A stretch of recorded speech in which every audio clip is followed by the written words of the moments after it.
전 레이디 가가가 누군지 몰랐고 어느 모임에서 이야기가 나와서 좀 금시초문이었습니다. 그래서 그 보니까 뭐 옷을 입었는데 뭐 살코기를 넓적넓적 해가지고 옷으로 이렇게 입기도 하고 뭐 그래서 굉장히 좀 쇼킹하고 그래서 그게 어떻게 예술이 될까? 오늘 이제 예술이기 때문에 한번 생각을 해봤습니다.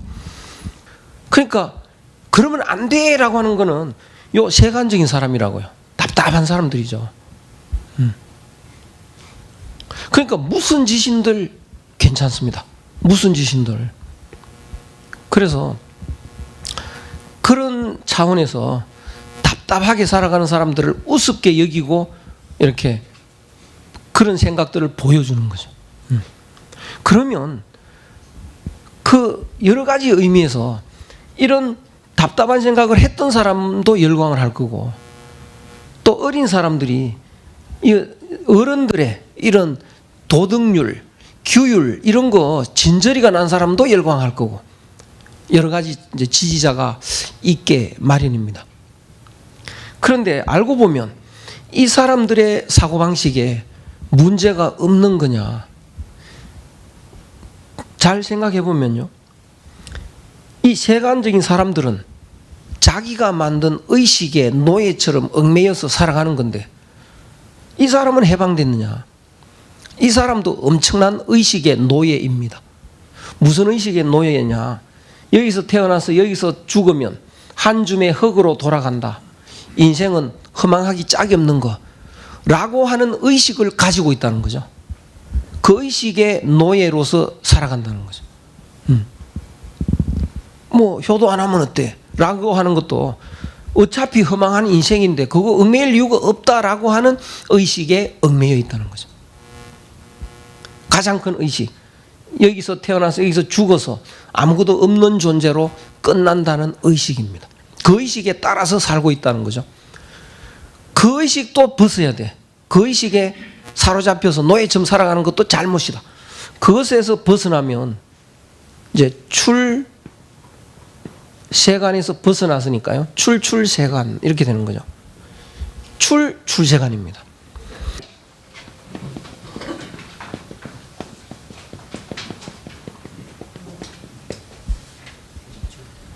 예, 제가 줄게. 예, 괜찮습니다.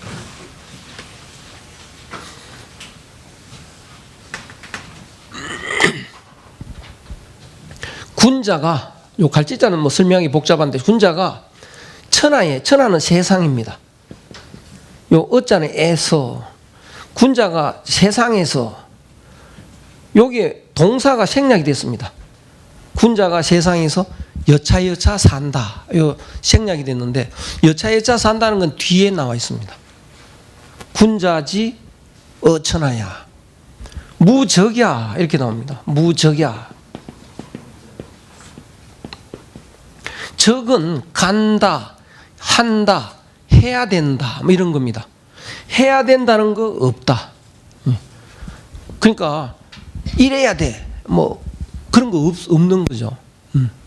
그러면 무막야 막자는 그 반대입니다.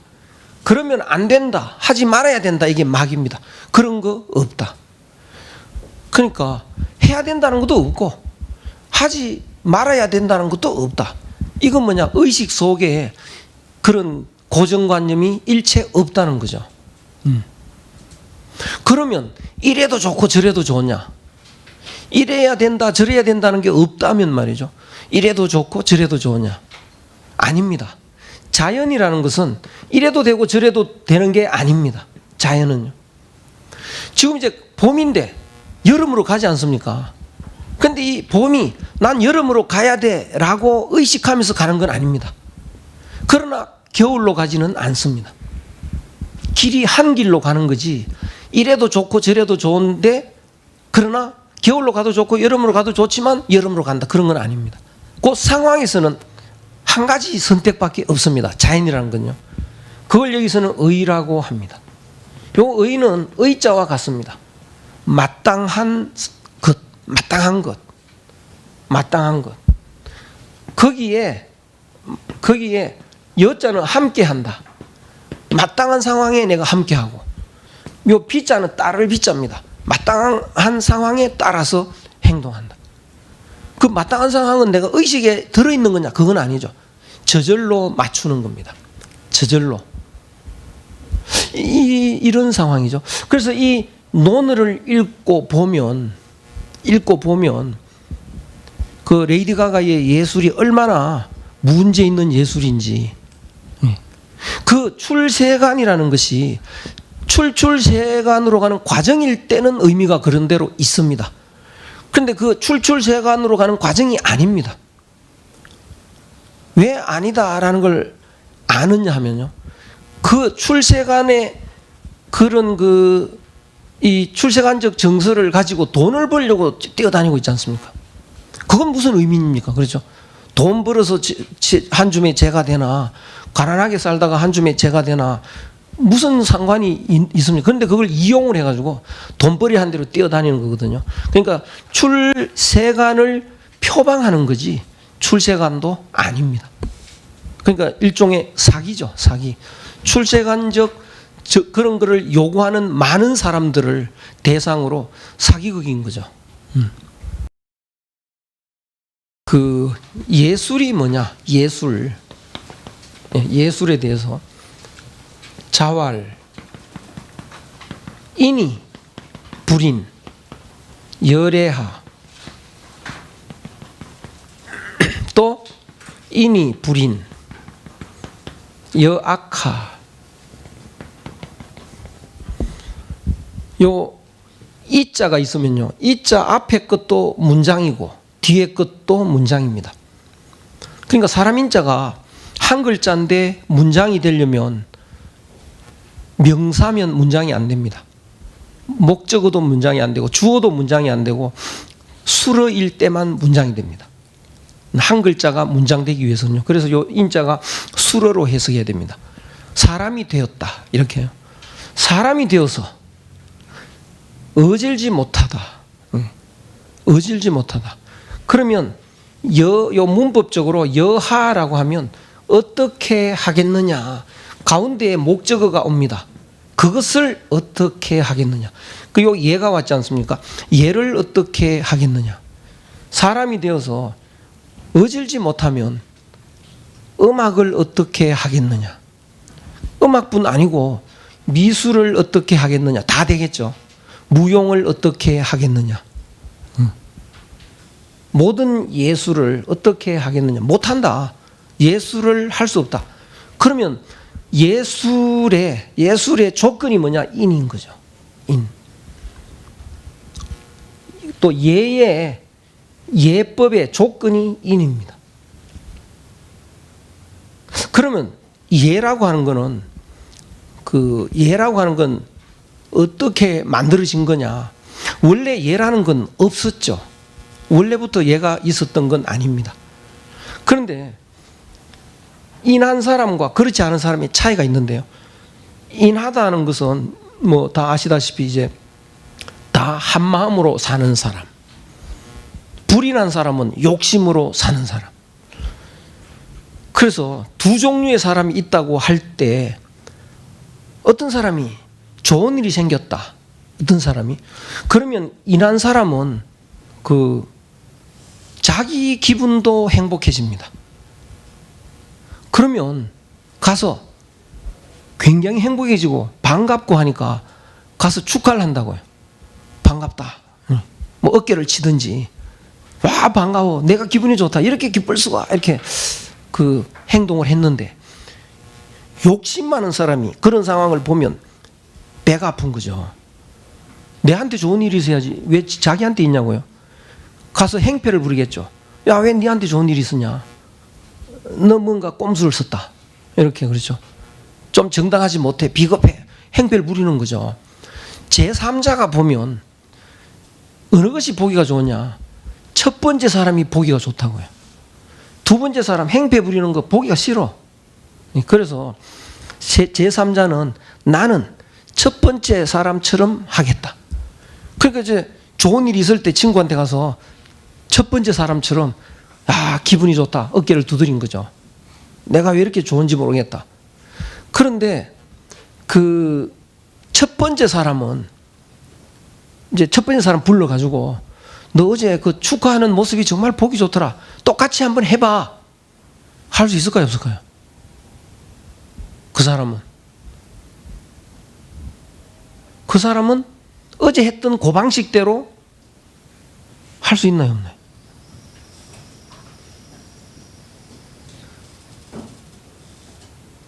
못하겠죠. 그렇죠. 왜?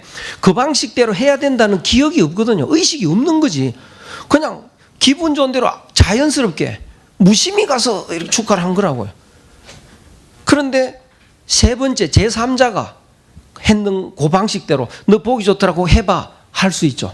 자기는 보고 저렇게 하는 게 보기 좋은 거라고 기억을 했기 때문에 그렇게 할 수 있다고요. 그걸 예라고 하는 겁니다. 그럼 어떻게 되느냐? 배가 아픈 상황에서 예를 하면서 얘는 해야 돼 하면서 마음을 바꾸어 나가야죠. 욕심을 지워 나가서 결국은 욕심이 사라질 때 한 마음으로 돌아오겠죠. 그때는 그 사람의 예가 자연스러워집니다. 이제는 어색한 예가 아니죠. 이 예는 모방이었다가 이제 자유로 바뀌는 거죠. 자유스러운 행위가 되는 겁니다. 그러면 예술이라는 건 뭐냐? 예술. 그러면 사람이 이제 인의 마음이 되면 욕심에서 벗어나면 욕심에서 보면 이 늘 긴장을 하고 다른 사람이 잘 되면 늘 기분 나쁘고 스트레스 늘 쌓이고 욕심은 무한한 걸 가지고 싶은데 그 욕심이 많을수록 안 채워지니까 늘 욕구 불만이고 그러는데 그래서 마음이 얼굴이 펴질 날이 없는데 말이죠.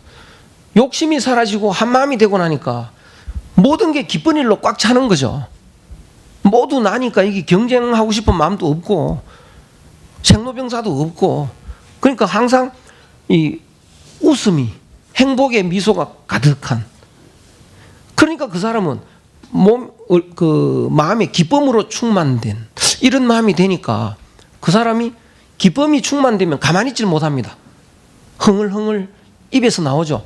음악이 되는 거죠. 흥얼흥얼 하면 음악이 됩니다. 몸짓을 하면 무용이 되겠죠. 그 붓을 잡고 이렇게 그리면 이제 그림이 되는 거죠. 그러니까 기쁜 마음에 충만돼서 붓을 잡고 이렇게 그렸다. 그럼 이 획이 말이죠. 보기에 보는 사람도 이게 아름다워집니다. 뭔가 풍기는 느낌이 있습니다. 그래서 좋은 느낌이 있는 거죠. 그런데 성질 잔뜩 나 있는 사람이 스트레스를 받았는데 붓을 주고 하면 그거 봐라. 찌 끊는 거죠. 보면 이게 보는 사람도 스트레스 받습니다. 이런 그 획을 보면. 그러면 제3자가 보면요. 이건 정말 우아하고 아담하고 넉넉한데 이거는 섬찟해. 스트레스가 막 생겨. 그러면 나도 이렇게 그리고 싶다고요. 이렇게 하고 싶진 않아. 그래서 붓을 가지고 똑같이 이렇게 합니다. 이렇게 똑같이 이렇게. 그러면 말이죠. 이 사람이 이제 이걸 따라하게 됐는데 이 사람한테 어제 붓을 가지고 그었는데 보기 좋더라. 또 한번 그어봐라. 못 끊는 거죠. 그렇게 그어야 된다는 의식이 들어있질 않으니까요. 그냥 생각 없이 그었다고요. 근데 이 사람은 세 번째 이 사람은 그어봐라 그럼 그립니다. 왜? 그건 아름다운 선이라는 걸 알고 있으니까. 그래서 이게 예술이 되는 건데요. 그래서 예술은 모방입니다. 모방에서 출발하는 거죠. 그런데 이거하고는 같지가 않습니다. 모양은 비슷한데 이거는 보는 순간 보는 사람의 마음이 흐뭇해지는 건데 이건 왠지 아니라고요. 왠지 비슷한데 아니라고요. 비슷한데 아닌 게 뭔지 아십니까? 사이비죠, 사이비. 네, 사이비라고요. 그래서 왠지 좀 아닙니다. 그러면 이 사람이 해야 될 일이 있습니다. 뭐냐? 마음을 바꿔야죠. 마음을. 그래서 그 그림을 하면서 음악을 하면서 마음 공부에 들어가야 되는 거죠.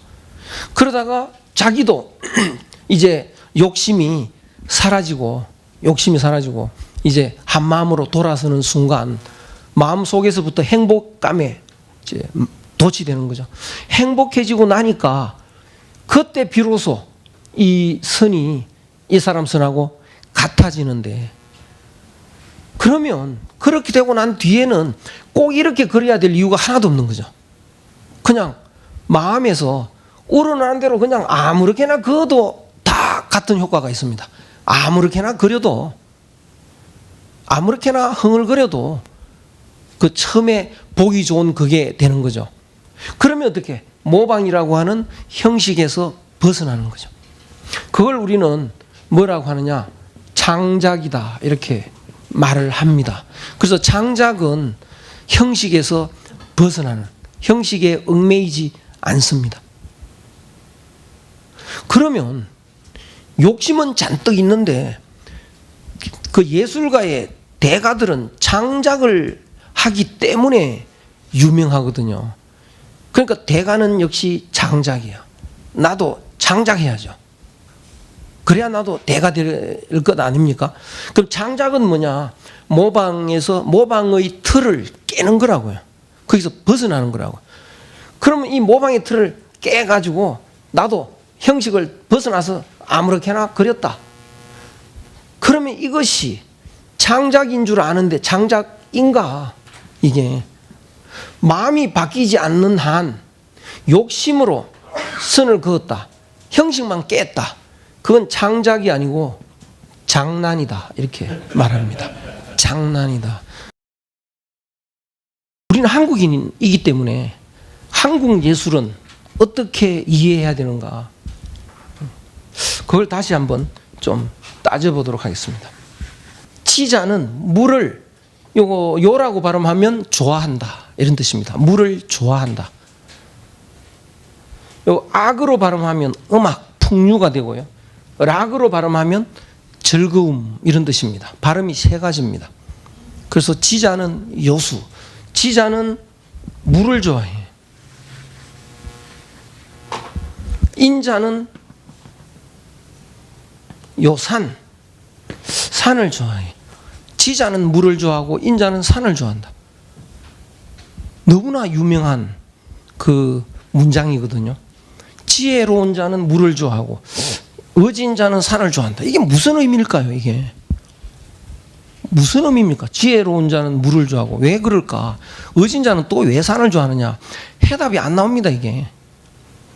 그래서 이 문장이 도저히 이해가 안 돼. 그래서 가장 이해하기 빠른 방법이, 인자가 누굽니까? 인자가요.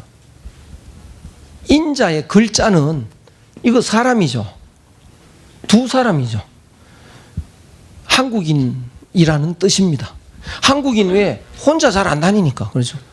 두 사람 다니고 세 사람 다니고 네 사람, 술집에 혼자 와서 술 마시는 사람 거의 없거든요. 뭐 실현해가지고 이제 그 포장마차에는 가끔 오지만 일반적으로 혼자 술집에 안 갑니다. 식당에도 혼자 잘 안 갑니다.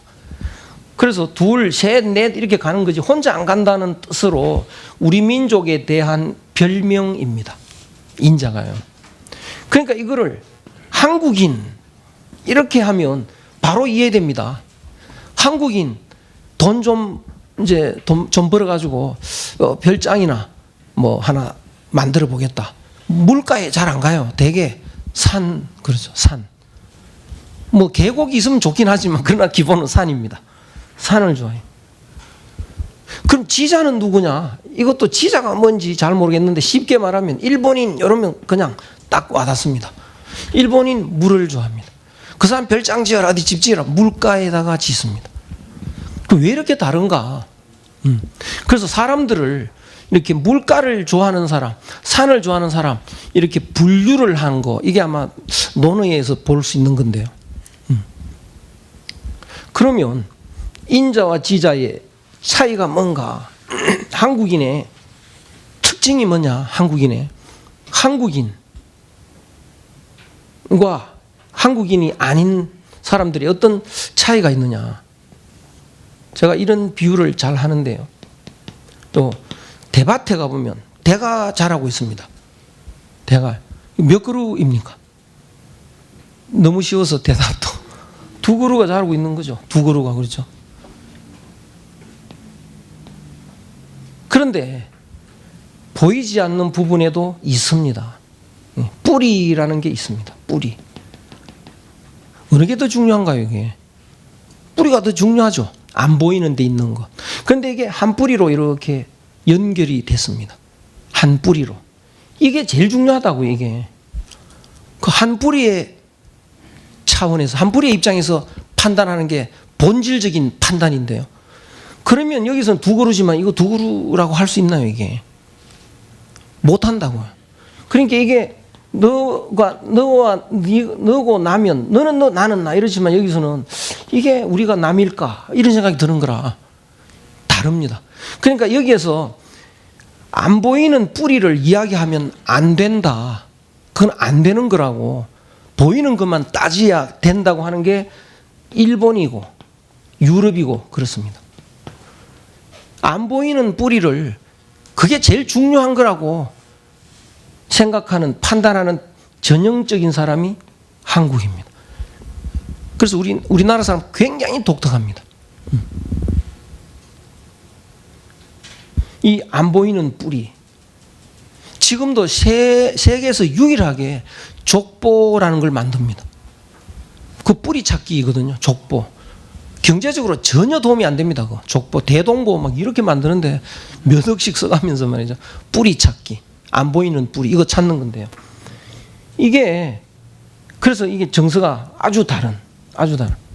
이게 나무를 비유하니까 그런데 사람의 입장으로 바꾸어 놓고 보면 너가 있고 나가 있으면 너의 마음, 나의 마음.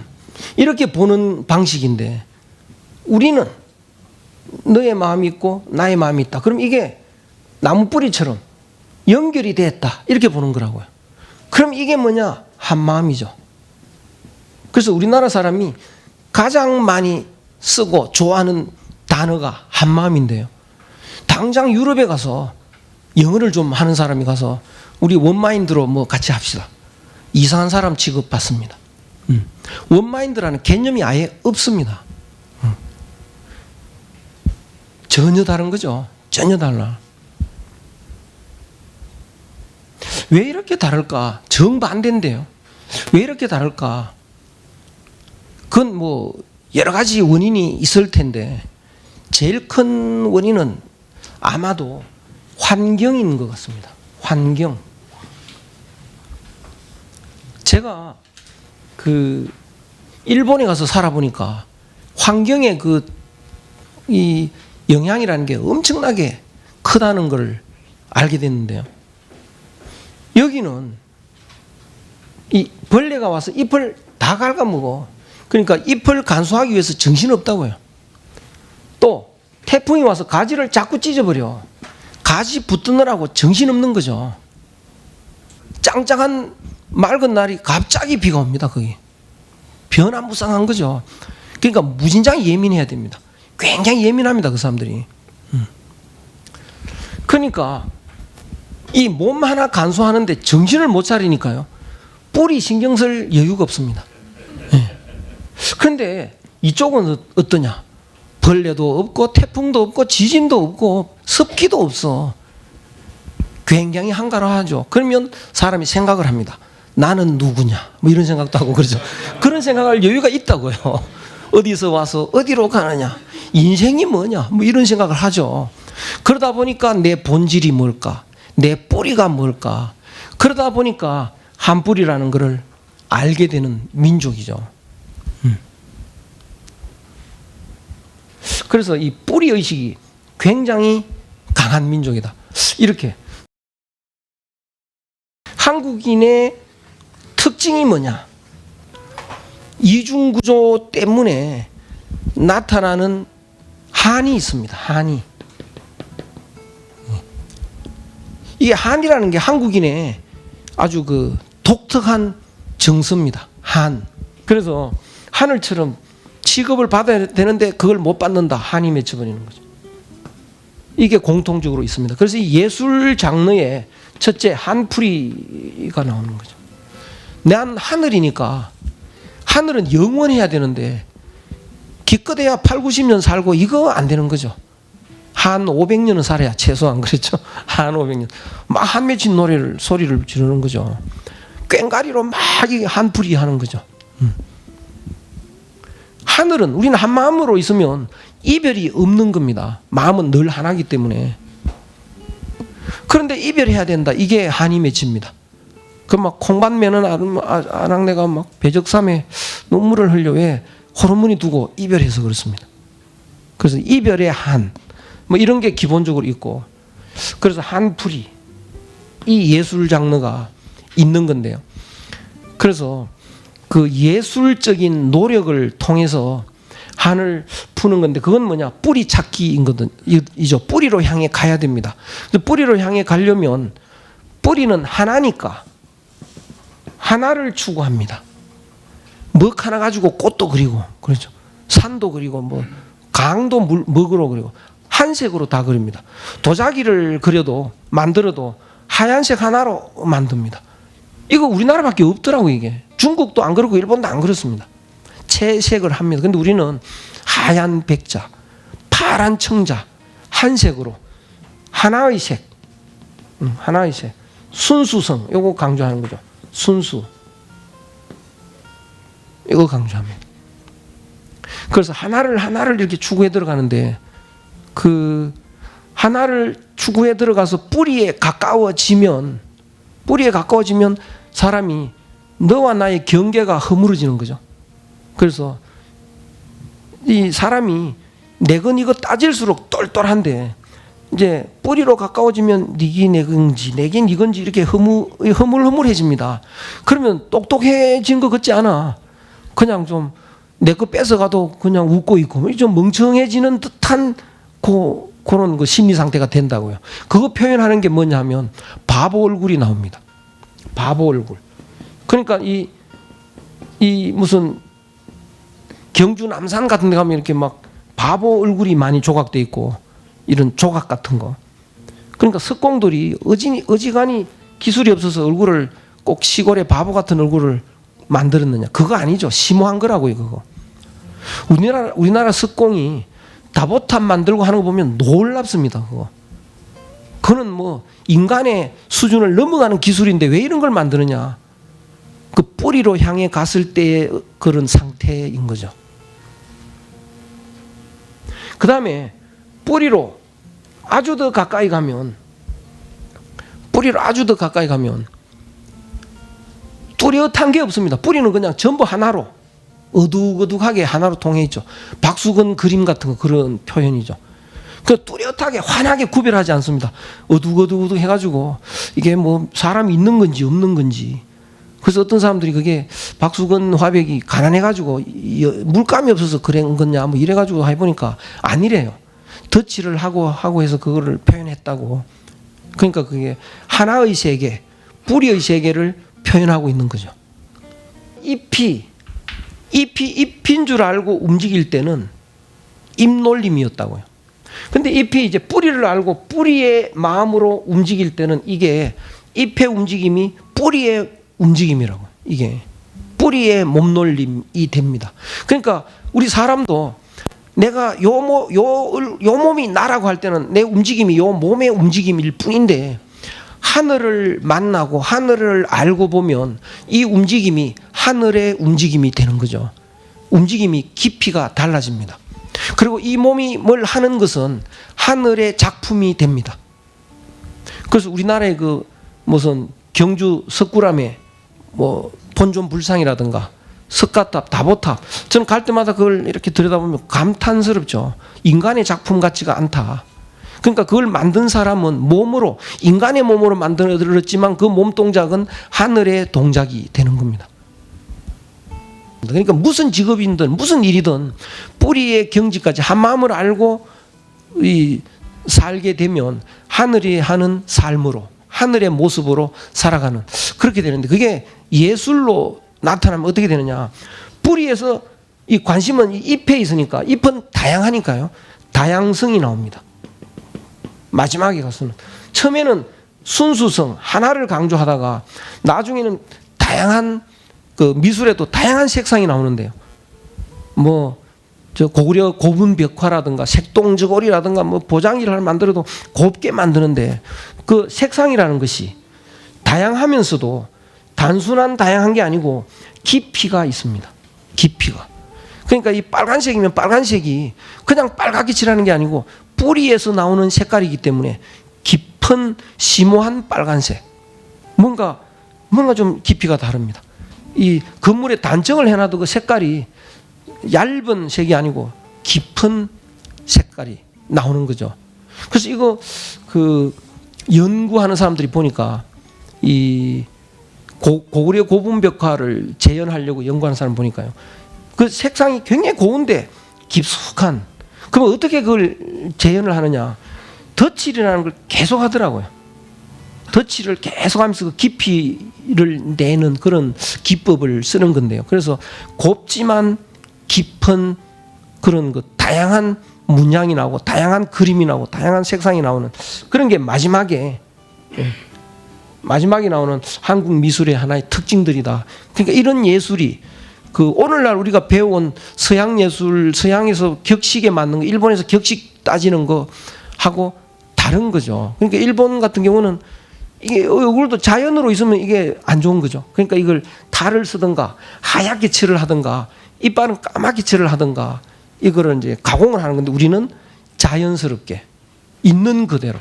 그러니까 이 그 자연미가 나오는 건데 인간의 의식으로 만든 것은 인간의 의식은 한계가 있고 의식은 또 변한다고요. 변하는 순간 질려버리죠. 그러니까 하늘은 의식에서 만들어진 게 아니야. 그러니까 질린다는 게 없습니다. 그러니까 이제는 이런 일본인들 이 서구적인 형태가 문제가 되고 보니까 한국 미술이 기가 막힌 거죠. 이거 이런 질리지 않는 이 작품 마당을 비원을 누가 일본에서 와서 구경하고는 이제 나갈 때 근데 비원이 어디예요? 묻는다는 거예요. 일본 정원은 정확하게 그걸 만들어놨는데 이거 만든 것 같지가 않아. 그냥 자연의 모습을 보니까요. 자연인 거죠. 자연. 그러니까 이제 그걸 알고 나니까 일본인들이 도공이 와가지고 요거를 자로 재고 기울기 재고 뭐 해가지고 똑같이 재현을 했는데 지극한 인공미가 돼버립니다. 자연의 모습을 따라오질 못합니다. 그래서 이런 자연미 또 요 다양성 이런 것들이 한국인의 이제 오늘날 각광받는 한국미의 절정이다. 이렇게 이해할 수 있는데요. 제가 예술도 모르고 뭐 그러면서 논을 읽었다고 이렇게 예술에 대해서 설명을 해도 될지 모르겠습니다.